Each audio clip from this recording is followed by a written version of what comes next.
What is going on, everybody? It's the Franz, and we're here for a little unscripted extra for the weekend. These are a couple news stories that leaked out after I finished up unscripted yesterday. So we're just going to go over them. And the first one we're going to talk about is the fact that everyone out there, all these people who want to be hopeful that WWE will bring us into a new era.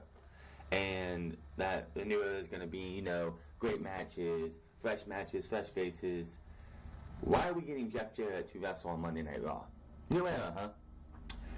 After the confrontation at the Royal Rumble on Monday Night Raw, Jeff Jarrett and Elias will now compete against each other on the next episode of Raw. Accompanying Jeff Jarrett will be Road Dogg, who will be in Jarrett's corner during the match. The last time Jarrett competed in a singles match, it was in 1999. As I talked about on Unscripted, Jeff Jarrett recently signed a new deal with WWE. It was reported that he is signed to be a producer role while also making on-air appearances. Why are we getting this match? What is this going to do for anybody? This is just WWE, and I don't know who it would be for, but this is just Vince McMahon reaching into that cookie jar of nostalgia because he wants those ratings to hit the threes again. If you look back at if you compare the Night After Royal Rumble 2018 to Night After Royal Rumble 2019's ratings, 2018 was in the threes still, while 2019 is still in the twos. So WWE is going to try everything they can to get back up into that 3, 4, and it's just not going to work. Jeff Jarrett brings nothing to the table. That's 20 minutes that could be used for something else. Another thing, and we talked about this on Tuesday, I believe, and we did yesterday, it has also come out that the Iconics have announced that they are going to be in the Women's Elimination Chamber tag team match for the tag team championships, and it's like, what the fuck? You have Nia Jax and Tamina and the Riot Squad having to qualify, as well as Bayley and Sasha Banks taking on Nikki Cross and Alicia Fox this week. But SmackDown, they're like, yep, I'm in. That's it. It's fucking ridiculous. And you wonder why Dean Ambrose wants to leave. You wonder why the Revival want to leave. You wonder why Mike and Maria Kanellis supposedly want to leave. It's just absolutely fucking ridiculous that WWE goes through this shit. Every single week, we see more stuff that shows why everybody wants to leave. Why did Sanity sit there and why did Killian Dane tweet out where Sanity and Alexander Wolf respond to that? Sick of this. These guys and girls are sick and tired of not being treated right, not being used, and you wonder why they want to leave. It's fucking pathetic. And then you get Jeff Jarrett on Monday Night Raw? Are you kidding me? If you want to be a backstage producer, fine, whatever. That means Global Force Wrestling is 100% dead, even though he's been trying to limp to the finish line with that name on the independent scene. He's off being a producer now for WWE. Good for him. Keep him behind the scenes. We don't need to see Jeff Jarrett. They could have used that spot at the Royal Rumble for another NXT call-up. Ricochet was actually there at the Rumble supporting Casey Catanzaro, who he's dating now. Why couldn't he be that spot at number 2? That would have blew the roof off this place. Why couldn't they have Zack Ryder at number 4 where Kurt Angle was at? Oh, because of the pop. Bullshit. This is fucking ridiculous, and WWE needs to get their shit together.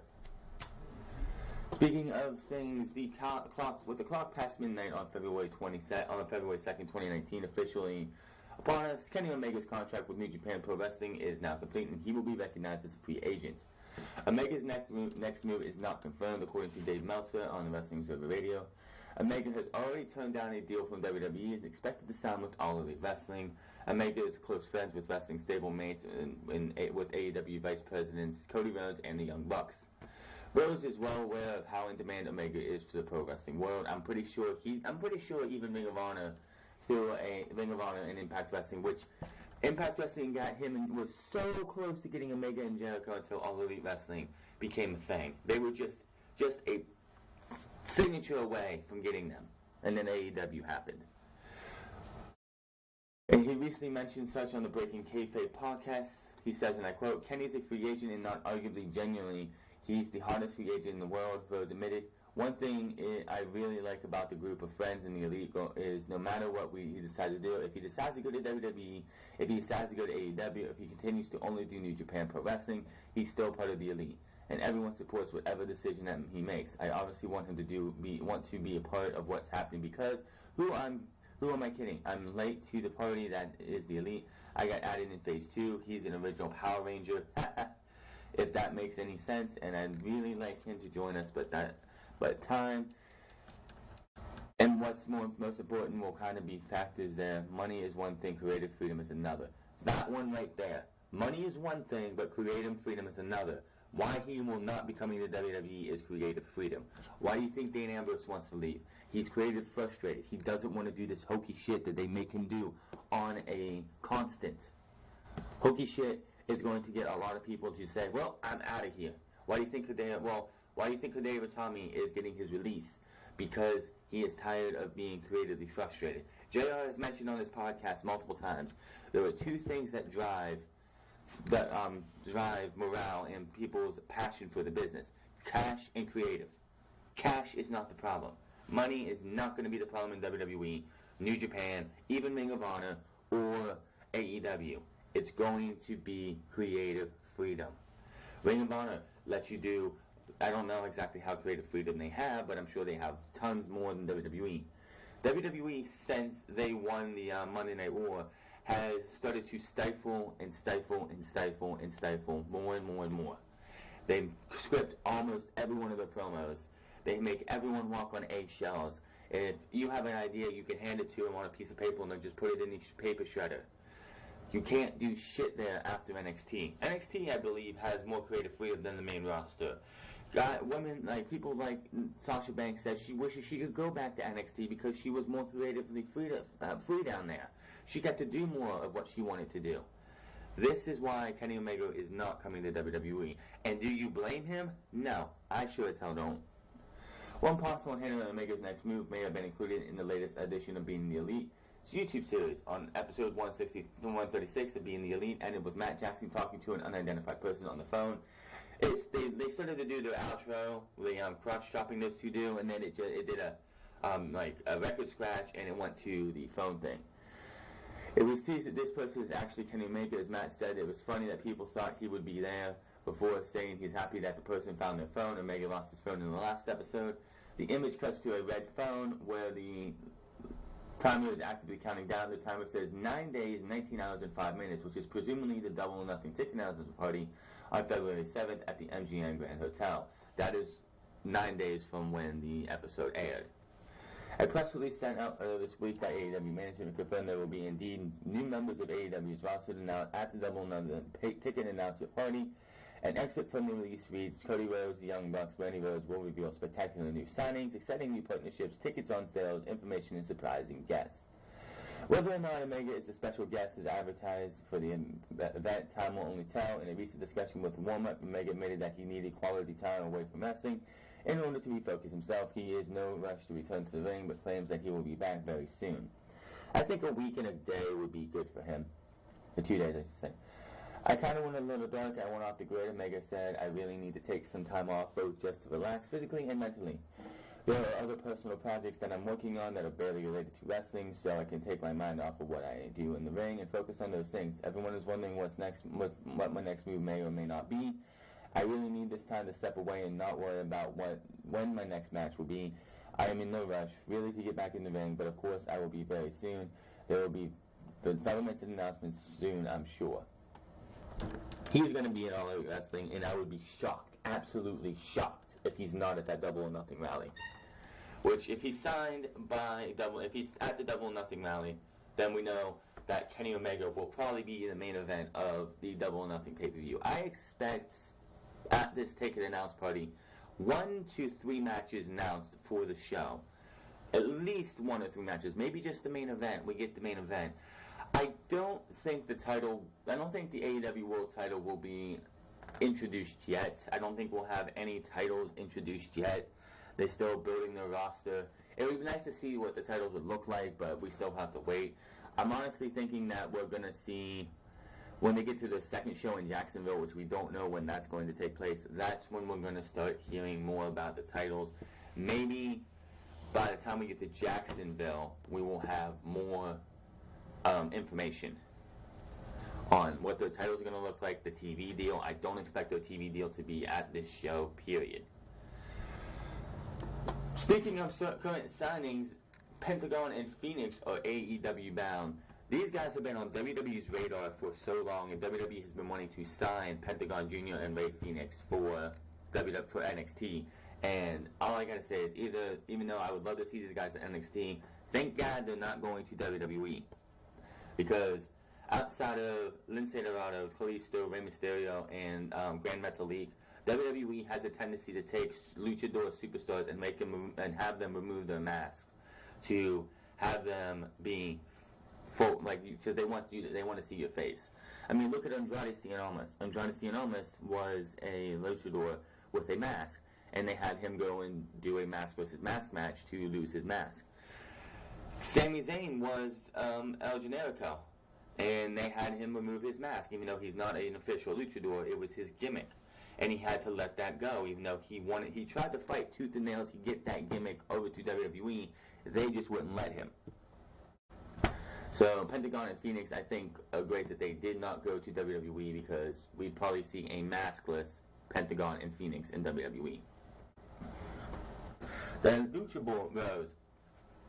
Rey Fenix and Pentagon Jr. appear to have been offered a spot in All Elite Wrestling. At the indie wrestling event, Come Hell or High Water, the Lucha Bros defeated SoCal Associates of Christopher Daniels and Frankie Kazarian, and after the match, the Young Bucks entered and offered them a spot in AEW. Before the Lucha Bros could accept the offer, they were interrupted and attacked by attack. Chris Jericho seemed to offer more details on the signing of the Lucha Bros, saying the tag team has signed exclusive with AEW. On February 7th, All Elite Wrestling, as we know, will have their press conference, and it looks like they will be part of the roster. Jericho tweeted, "Just heard that Pentagon, Zero M, and Rey Fenix have signed exclusive with AEW. Everybody's out so excited except me. Both are pale comparisons to my mentors, Negro Casas and Bestia Salvajava and Emilio Charles. So stay the hell away from me." So they look to be joining the roster of Chris Jericho, Cody Rhodes, the Young Bucks, Adam Page, Joey Janela, MJF, Pac, Jungle Boy, Brandy Rhodes, Britt Baker, and Penelope Ford. But Lucha Central and Pro Wrestling Sheet are reporting that the Lucha Bros, Phoenix, and Pentagon have not signed exclusive contracts with All Elite Wrestling. Because, quite honestly, I thought that they would sign with MLW, but they did drop the MLW tag team titles just last night. So that could probably free them up to get out of the MLW contracts. The Young Bucks appeared to offer Phoenix and Pentagon contracts at this past weekend's Hell or High Water event, which is being reported that the two will wrestle for All Elite Wrestling. However, confusion came about when Chris Jericho tweeted that the Lucha Bros signed exclusively to AEW. That tweet has now been deleted. The tag team is currently wrestling for multiple promotions, including AAA, Lucha Underground, and MLW. While there is no exclusive contract, the tag team will wrestle for AEW and continue on their confirmed dates and contracts for 2019. Phoenix and Pentagon Jr. are scheduled to compete against the Hart Foundation. They did, and they lost their tag team titles to the Hart Foundation at the MLW tapings in Philadelphia, Pennsylvania. And that is that. So it's going to be great to see Pentagon and Phoenix in AEW. I'm questioning the fact that they're signed, because I'm pretty sure they just were at the last set of tapings for Impact Wrestling, and I thought they had a 2-year contract with Impact Wrestling. I could be totally wrong. But if it comes down to them leaving Impact and going to either AEW or WWE, I would rather them go to AEW, because we'd still get to see the legit Pentagon and Phoenix. They wouldn't have to change themselves. I know if they came to WWE, Pentagon would have to change up his. They would have them lose their masks. They would lose their masks, which would kill their identities. And I guarantee you, the package power driver would be banned. You wouldn't see that, even though I know we have the Canadian Destroyer by Rey Mysterio being used here and there. He would lose a part of him, just like when Hideo Itami came to WWE, they made him stop using the GTS, because about 6 months or 8 months, 7 months beforehand, CM Punk left WWE. And they didn't want that to be, get the CM Punk chance every time he used it, even though everyone knew who the GTS came from. But it's great to see that they're going to a place that's going to let them be themselves instead of stifling them in WWE. This is not all AEW news, because PJ Black has signed with Ring of Honor. PJ Black has confirmed that he has signed a new exclusive contract with Ring of Honor, ensuring that his future in the professional wrestling lies in ROH. PJ Black, formerly of WWE, initially signed for a handful of dates for Ring of Honor towards the end of December 2018. Now though the promotion has been able to lock him down in a much more exclusive manner. He tweeted, and I quote, "So I just officially signed with Ring of Honor. I start March 16th in Las Vegas, so any promotion running shows before that, I could possibly make it." This is great for PJ Black, aka Justin Gabriel. Great to see what he's going to be able to do. Ring of Honor has a great superstar in him. He is in his 30s, I believe. So it's going to be interesting to see what happens with PJ Black. But it's great to see that. Even though I'm pretty sure he's also in Lucha Underground, so I don't know what's going on with that. I know Ivelisse of Lucha Underground has been trying to get out of her contract, and they've been holding her up, and we don't even know if Season 5 is going to be happening for Lucha Underground, and I don't know. WrestleMania plans for Shane McMahon. Shane McMahon has been part of some of the most very exciting WrestleMania matches since his return, and with WrestleMania 35 approaching, people have been wondering who he would face at the show of shows this time. McMahon has been considered for a number of matches in the past, but with the latest update from Sports Illustrated, we might finally know who will be facing the show. If you've been paying attention to SmackDown Live, you know exactly who he's going to be facing. According to the site, WWE is planning a one-on-one bout for the former SmackDown Live commissioner, and his opponent would be none other than his partner. Isn't he still technically SmackDown Live commissioner, because majority of the SmackDown since this quote-unquote new era have been run by Shane McMahon? None other than his partner in the other half of the SmackDown Tag Team Champions, The Miz. Shane and The Miz have been engaged in a storyline since last year, so it makes sense for this angle to culminate in the upcoming pay-per-view with a match at the grandest stage in them all. However, these two haven't exactly been feuding, so it will be interesting to see how the company plans to put these two partners against each other, and which one turns heel for this rivalry. It's worth mentioning here that there were more reports of Shane turning heel late last year after Raw theme sweeps over SmackDown during Survivor Series. Now, what the question is if we can expect to see the heel turn now, with the company planning a feud between the two. Right now, all I can say is Shane McMahon is the babyface and Miz is heel. Plain and simple.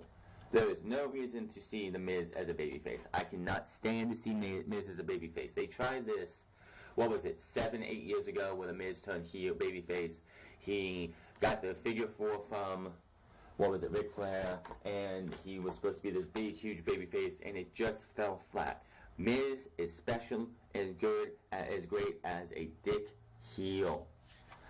Just hope, if they want to do the whole entire feud starting off at the Elimination Chamber, fine, but I don't expect them to actually lose the tag team titles till Fastlane. Have them losing the Usos, have them losing to Sanity, have them losing to somebody, not the Bar or the New Day. It's just too much of the New Day. New Day shouldn't win another tag team title till they move back to Monday Night Raw. And that's around SummerSlam, and that's after WrestleMania, and then you go to SummerSlam. This is one of those things this is why I wish we would have had the Bar retained. You would have had these two feuding, and then we got the Bar would have been going to the Elimination Chamber, and you would have had Sanity. The Good Brothers are going to be facing off against Nakamura and Rusev, which I guess is a legit tag team now too, even though they're not. Do you care about this match? Me, not really. This will probably be The Miz's best WrestleMania match. I mean, WrestleMania 32. Yeah, WrestleMania 32 2 years ago. 2 years ago. Well, 3 years ago now was AJ Styles versus Shane McMahon at WrestleMania. That was the best match at WrestleMania in 2017. It really was. It was the first match of the show, and it was the best match, and that's kind of sad. Finishing up this little unscripted extra here with AEW reportedly down to legit TV station deals. Earlier this week, All Elite Wrestling met up with some potential television networks to negotiate the TV deals that have been offered to AEW. According to Dave Meltzer of the latest Wrestling is Over Radio, although no deal has been officially signed, Meltzer notes that the consensus backstage among those involved is that the final decision will be from 1 or 2 legitimate TV deals offered.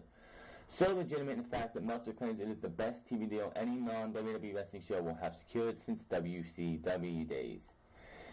In wake of AEW developing further, Meltzer explained that there is a lot of interest in maneuvering going on in WWE, specifically in the realm of foreign markets. As previously reported that WWE officials were backstage in this past week's SmackDown meeting with any superstars whose contracts were going to expire within the next 2 years and attempt to sign them to new deals. This was likely set off by Ambrose's decision to exit from the company this upcoming April. WWE has been attempting to sign their superstars to 5-year deals with them for a while now, like recent examples Kevin Owens and The Miz.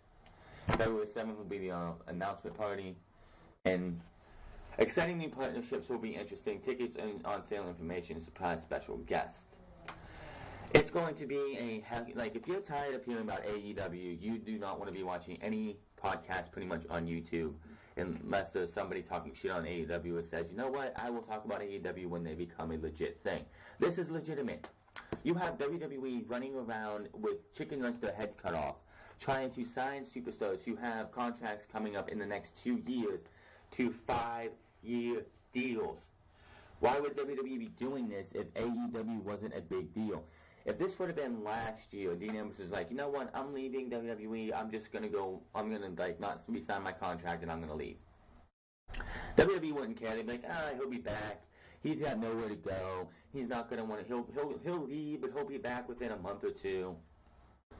Dean Ambrose could leave, take the name Jon Moxley, go sign with AEW, show up with Double or Nothing, not in a match. He'd probably be one of those run-ins who attacks somebody to start a feud that he knows, maybe Cody, maybe the Bucks, maybe somebody, and we have that started up. Maybe you get a Chris Jericho, Jon Moxley feud. Who knows? But we will have more information on Dean Ambrose as the coming weeks come out. This week is going to be very much talked about. If you don't want to listen to AEW news, you don't want to listen to me, you don't want to listen to JD, you don't want to listen to Solid Monster or World Culture or Cultaholic or any of these guys after February 7th, because we're all going to be talking about All Elite Wrestling all this weekend. You're going to have names, you're going to have signings, you're going to probably have TV deals, maybe. I doubt it, though. I would love to see the World Championship, but the only thing we got from the last rally in Jacksonville was Hangman Page saying he wants to be the first AEW champion, and him being interrupted by Pac. That was all the tease we got for the World Championship. I want to see the physical belt, but I don't think we'll see the physical belt till we get to Double or Nothing at least, if not till Jacksonville. But that is your little bit of news that has hit for the Sunday, Super Bowl Sunday, February 3rd, 2019. I will be back tomorrow for Monday Night Raw. Halftime Heat is tonight, but I will be going over that with the Worlds Collide tournament, which was an excellent tournament with so many great matches. Definitely gonna tell you what matches you need to see. But I'm gonna see you guys tomorrow for Monday Night Raw, and I will shit all over Jeff Jarrett versus Elias, because that's a 10-15 minute spot that could be going to something that actually matters. They're trying to use Jeff Jarrett to get Elias over, and it's just not going to work. Also, Finn Balor will be taking on Bobby Lashley for the Intercontinental Championship. I hope that means Finn Balor is going to win the Intercontinental Championship, even though I doubt that. That's just WWE being like, well, here's your consolation. You didn't beat Brock Lesnar, and we're going to put you in an Intercontinental title match for the fuck of it. Bayley and Sasha Banks, of course, will be winning and moving on to the Women's Elimination Chamber match, and Kurt Angle will address his future in the WWE. Will he retire, or will somebody interrupt him to put him out the pasture? We will find out tomorrow night. Find me on Twitter at TheFrance. Find me on twitch.tv/TheFrance08. Hit that subscribe button. Comment down below. Like or dislike this video. And I will see you guys tomorrow for Monday Night Raw.